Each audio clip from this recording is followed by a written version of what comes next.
বিনোদন বাঙালি ছাড়া দেবে কারা? এত বিনোদন বাঙালি ছাড়া আর কেউ দিতে পারবে না। এই যে কি যেন একটা ডায়লগ দিল যে তোর অভিনয় সেরা রে, ভুলে গেছি। হ্যাঁ, বয়স তো আর কমাই নাই, ভুলে গেছি। তো সেরা রে, তোকে অভিনয় সেরা রে, সেরার থেকে সেরা, আরো সেরা, অনেক সেরা।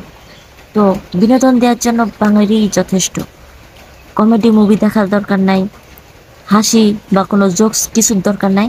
শুধু বাঙালিকে একটু খোঁচাই দিবা, দেখবা তারা কত রকম বিনোদন দিতে পারে। হ্যাঁ, এগুলো হ্যাঁ বিনোদন তোমরা আর পাবা না।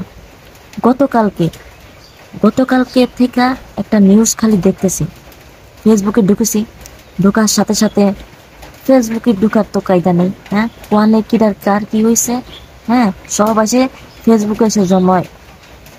হ্যাঁ, গিট্টু মেডালি তো হয়েছে কি, হ্যাঁ বাপ মার একখান মাত্র পোলা, একটা মেয়ে একটা ছেলে, একটা পরিবারে। হুম, মা তো শখের বসে তার মায়েরারে বিয়া দিছে। বিয়া দেওয়ার পরে সে তো শ্বশুর বাড়ি চলে গেছে। মায়েরা শ্বশুর বাড়ি চলে যাওয়ার পরে ছেলেটার তো, যেহেতু তার দুটা ছেলে মেয়ে, একটা ছেলে একটা মেয়ে, মেয়েটারে বিয়ে দিছে, শ্বশুর বাড়ি চলে গেছে। এখন মা মা তো চাই যে তার ছেলেটা বিয়ে করুক, বাড়ি একটা নতুন মেহমান আসুক বা ছেলের বউ আসুক, নাতি নাতনি হোক, আমি একটু দেখি। এরকম কত আশা যে করে বাপ মা। হ্যাঁ, না প্রচুর করছে, এইরকম আশা করতেছে মায়েরারে বিয়ে দেওয়ার পরে পোলাডারে বিয়ে দেবে। পোলাডার বয়স হয়েছে, বিয়ে বিয়ে দেওয়ার লাহান হয়েছে। তো ঘটনা হয়েছে কি, এই যে পোলাডারে বারবার করতেছে তুই একটু বিয়ে কর, তুই একটু রাজি হ, একটু বিয়ে কর, রাজি হ। হ্যাঁ, সে পোলাডা রাজি হচ্ছে না বিয়ের জন্য। এখন মা মা কইছে কি, তুই বিয়ে ফুসবি না, তোর কি কোনো সমস্যা আছে? তো বাঙালিরা যেমন কয়, তুই কি হিজড়া, তুই তো তৃতীয় লঙ্গ হিজা আসতেছে, তাই সেই সমস্ত করে বেড়াচ্ছে। তো কইছে ঠিক আছে, কতি কতি সে সিমরাডা অর্থাৎ তার সোয়ালের, হ্যাঁ ওই যে বিটিটা, ওই বিটিটা সোয়ালের রাগ উঠে গেছে যে আমি হিজড়ে, আমি হিজড়ে, আমি হিজড়ে। কি করেছে সে, রাগে ক্ষোভে সে কি করেছে, সে রাগে খুব, আমি হাসবো নাকি কব না বুঝতে পারছে না, কি আর হাসবো নাকি দুঃখ প্রকাশ করবো এইটাই বুঝতে পারতেছি না। সেই মাটি কয় ওই কথা সবাই করছে, তুই বিয়ে বসবি না কেন, তোর সমস্যা কি, তারপরে তৃতীয় লিঙ্গ নাকি, ওই সমস্ত মেলা কিছু কইছে। করার পরে সেই ছেলেটা অর্থাৎ সেই সেমরাটা আর সহ্য করতে পারেনি। সহ্য না করতে পারে মা বাপে তার পরিবারে এত অত্যাচার করতেছে, মানসিকভাবে চাপ দিচ্ছে, চাপ আর সে নিতে পারতেছে না। বাথরুমে যদি চাপ লাগে তাহলে কেউ দাঁড়ায় থাকতে পারে না, কিন্তু ওই যে চাপটা, মানসিকভাবে চাপ ও আর নিতে পারতেছে না।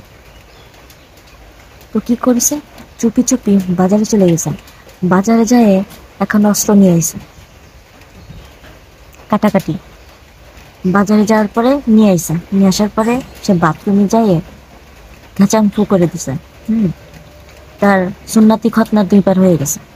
ছোটবেলায় একবার তার মা বাবা দিছে, বড় হয়ে সে নিজে একবার দিছে। তো সে তার সুন্নাতি খতনা করে সে ওই জিনিসটা টয়লেটের মধ্যে ফেলাই দিছে। টয়লেটের মধ্যে জায়গার পায়নি, টয়লেটের মধ্যে ফেলাই দিছে। ফেলাই দেওয়ার পরে সেখানে তো তার অবস্থা মারাত্মক সিরিয়াস হয়ে গেছে। তখন কি করবে, হ্যাঁ চিল্লাফাল্লা তো মনে হয় করতেছে, যেহেতু ঘাচাংফু করে দিছে। তারপরে ওইখান থেকে দূর হয় না, লোকজন সব চলে আসলো। আসার পরে দেখে কি ওই অবস্থা, তাড়াতাড়ি তাড়ি মেডিকেলে নিয়ে গেছে। মেডিকেলে নিয়ে যাওয়ার পরে দেখতেছে অবস্থা তো মারাত্মক সিরিয়াস। তারপরে কয় ওটুক জোড়া লাগাতে হবে, 6 ঘন্টার ভিতর যদি নিয়ে আসতে পারো তাহলে জোড়া লাগানো যাবে, যদি না পারো তাহলে হয়তো না। ওই পর্যন্ত আশা ভরসা শেষ। তারপর কি করছে, তারা যে টয়লেট সাফ করে যারা, তাগরে ডেকে লই আইছে, তাগরে ডেকে লই আসা সব কিছু পরিষ্কার করছে, পরিষ্কার করে জিনিসটাকে পাইছে। জিনিসটারে কিন্তু পাইছে, পাওয়ার পরে ভালো করে পরিষ্কার করছে, পরিষ্কার করে স্যালাইন স্যালাইনের ভিতর দিয়ে পরিষ্কার করে ভালো করে ঝকঝকে তকতকা ফকফক করে লই গেছে। নিয়ে যাওয়ার পরে দুঃখের বিষয় হয় নাই, জোড়া লাগাইতে পারে নাই। তো ঘটনাটা হয়েছে কি, তোরা বিয়ে করবি না ভালো কথা, জিনিসগুলো তোর কাটাকাটির দরকার কি, হুম? কার কি সমস্যা হয়েছে, কার কি ক্ষতি হয়েছে? ক্ষতি হয়েছে তো তোর। হুম? কিছু হইলেই কি ওই জিনিসের উপরে আঘাত হানিস কেন? তোদের সমস্যা কি? হ্যাঁ, কিছু হইলেই ওই জিনিসটার উপর আঘাত হানি। বুঝলাম না বিষয়টা। জিনিসটা কি করছে? নিজের ক্ষতি নিজে করে। বিনোদনের বাঙালি, বিনোদন যদি পাইতে চাও তাহলে বাঙালি গিয়ে একটু খোসা মেরে দাও। বিনোদন করে কয়।